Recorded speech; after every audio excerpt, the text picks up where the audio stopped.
আমরা সিনেমার কথা বলি। সাবস্ক্রাইব করুন আমাদের চ্যানেল, বেল আইকনে ক্লিক করতেও ভুলবেন না। কাজী আনোয়ার হোসেনের বিখ্যাত গল্প মাসুদ রানা অবলম্বনে সিনেমা নির্মাণের ঘোষণা দেন জাজ মাল্টিমিডিয়া। একই সাথে দুইটি সিনেমার কাজ শুরু করেন, একটি হলিউডের সিনেমা MR9 এবং আরেকটি বাংলাদেশি সিনেমা মাসুদ রানা।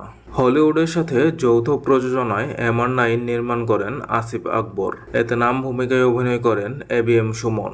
কিন্তু সিনেমাটি সুপার ফ্লপ হয়। MR9 মুক্তি পেলেও সৈকত নাসির পরিচালিত মাসুদ রানা সিনেমাটি নির্মাণ থমকে যায়।